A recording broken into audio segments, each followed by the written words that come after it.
Баршаңызға қайырлы күн.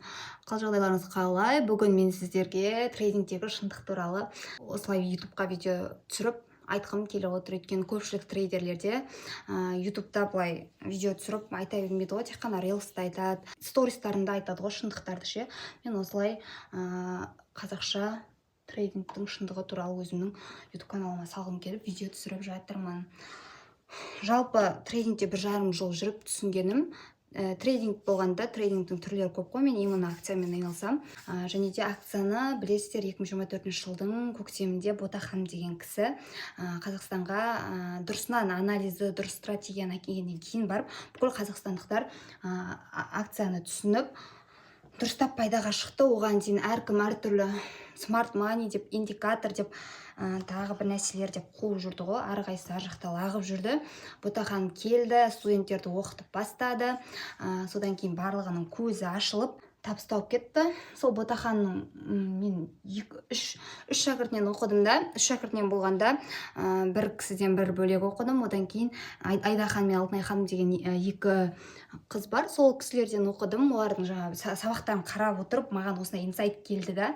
Мен осындай видео түсірсем қалай болады екен, ютубқа трейдингтегі шындықты туралы айтып, шындық болғанда бұл жерде мен айтқым келгені, шындық деп не айтып жатырмын, трейдингке келгенде акциямен айналысамыз деп айттым ғой. Акциямен айналысқанда Ботаханның мысалы шәкірттерінің барлығына бірдей үйретті, бірақ Ботаханның шәкірттері басқаша үйретеді. Әрқайсының өзінің бөлек стильдері бар да, сауда стильдері бар. Трейдингте роскошь өмірді көрсетеді ғой, күшті болып байып кеткен, қымбат машиналармен жүрген, жағажайда просто так ноутбукпен ақша табасың, телефон, интернетің болса болды, ақша табуға болады деп айтады ғой. Негізі рас, бірақ ол дәрежеге жету үшін көп білім керек та, адамға көп білім керек. Білім алыңыздар ең бірінші, одан кейін психологияда қатты маңызды. Психологияны, риск менеджментті басында жақсылап сақтап ұстаныңыздар, минусқа кетпеуге барынша тырысыңыздар. Жалпы новичоктарға айтып жатқаным ғой. Келе салып ойбай 1-2 апта оқып аламын да, тағы 2 аптадан кейін табыстап кетемін деген нәрсені ойларыңыздан шығарып тастаңыздар. Сосын ең үлкен тағы да бір айтатын нәрсе, ол трейдингте кешкі сағат 6:30-да сауда басталады. Акция ол кешкі Қазақстан уақытымен 6:30-да басталады. Рынок ашылады сол кезде, ол кезде Америка уақытымен 9 болады. Сол кезде егер кешкі 6:30-да сіздердің қолдарыңыз босамайтын болса, ата енемен тұрсаңыздар, үйде адам көп болатын болса деген сияқты, әсіресе өзіміздің оңтүстікте сондай мәселе рөл атқарады. Мысалы, сен курс алып оқыдың, бірақ бәрібір 6:30-да қолың босамаса, ақша табуға уже курс оқығанның пайдасы жоқты.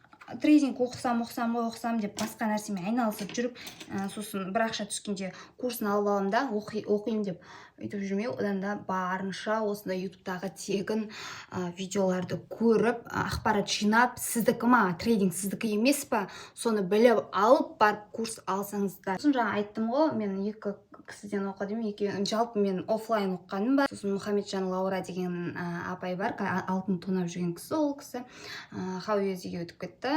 Сол кісіден оқыдым онлайн. Одан кейін Бексейт мырзадан оқыдым. Айда Алтынайлардан қазір разбормен лайв каналын алғамда кәдімгідей түсініп келіп жатыр. Олардікі кішкене басқашалауда рынокты былай тәптіштеп тұрып түсіндіріп береді ғой. Күшті қылып миыңа былай салып береді, күшті қылып. Кісілер подтверждениені күт деп айтады.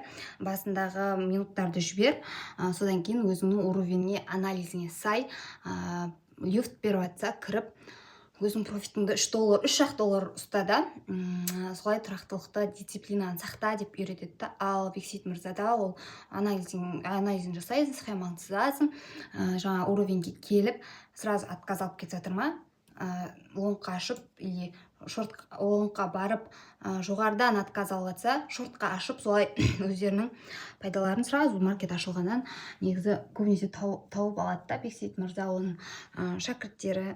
Жалпы трейдинг деген бұл тек сатып алып, сата салу емес. Бұл жеке, тәртіп, білім, сағаттап экранға қарап отыру, және ең алғашында біраз минусқа кету. Бәрібір минусқа кетпей, басыңа таяқ тиіп, барып трейдингті үйренбесең, білмеймін, минуссыз үйреніп кеттім деген адамда әлі кездестірмедік қой. Жалпы трейдингте табыс табуға болады, бірақ ол үшін нақты жүйе керек, темірдей тәртіп керек, үздіксіз оқу мен тәжірибе қажет болады. Бұл бизнес трейдинг деген ойын емес, казино емес. Трейдинг деген ол кәдімгідей ақша табуға болатын, кәдімгідей жұмыс ретінде қарауға болатын сала деп айтар едім. Және де егер сіз трейдингке келуді ойлап жүрсеңіз, зерттеп жүрсеңіз, егер сізде қарыз кредит болмаса, ол өте жақсы болады. Өйткені психологияда мысалы ана жақта қарыз кредит деген нәрселерді ойлап, көбірек ақша табуым керек деп ойлап келсеңіз, көп риск сақтамай кетуіңіз мүмкін. Сол үшін қатты қысым болып кетуі мүмкін. Сол үшін егер қарыз кредиттеріңіз болмаса, артық ақшаларыңыз болса, егер мен тәртіптімін, ақшаны тәуекелге салсам да басқара аламын дейтіндей, психологиямен жұмысты жақсы жасай аламын дейтін болсаңыздар, трейдингке келсеңіздер болады. Алдыңғы видеомды көрсеңіздер болады. Трейдинг адал ма деген тақырып бойынша видео түсіргем. Менен көп сұрайды да, трейдинг адал ма деп ше. Енді бізде айналысып жүрміз ғой. Әлемдік діни басқарманың акциямен айналысуға болады, алып сатуға болады деген жалпы рұқсаты бар да, бірақ именно акцияны ғана. Қалған форекс, криптовалютаны білмедім, енді форекс именно болмайды екен. Жалпы сол, енді білмеймін, көбісі айтады ғой, ешкімді ұрып соғып ақша тауып атқан жоқпыз ғой, біреудің ақшасын тартып алып атқан жоқпыз ғой, қинап деп айтады ғой. Дүниежүзілік басқарма рұқсат бермеген салаға қызығудың қажет жоқ деп ойлаймын. Әрі алтын деген білесіздер, волатильность өте қатты, новичоктарға ол қатты қиын болады. Бірінші акцияны үйреніп алып, акцияның жүрісін үйреніп, соны түсініп барып форекске өтсеңіздер дұрыс болады деп ойлаймын. Бірақ ол жерде ақша табу, жоғалту да оңайда. Сол үшін дұрыс бағытпен бастасаңыздар трейдингті. Сосын трейдингте білесіздер, қателік ол ақшамен ғана шешіледі. Бұйырса алдағы уақыттарда осылай ютубқа көбірек ақпарат салуды ойластырып жатырмын. Егер сіздерде ахват, комментарий, лайк көп болатын болса, бұйырса басқа да пайдалы ақпараттарды салуға тырысамын. Видеоның соңына дейін тамашалағандарыңызға рахмет. Жақсы, сау болыңыздар. Мен арнама тіркеліп, достарыңызбен трейдингпен айналысқысы келіп жүрген достарыңызға осы видеоны жіберіп қойсаңыздар болады. Барлықтарыңызға сау болыңыздар.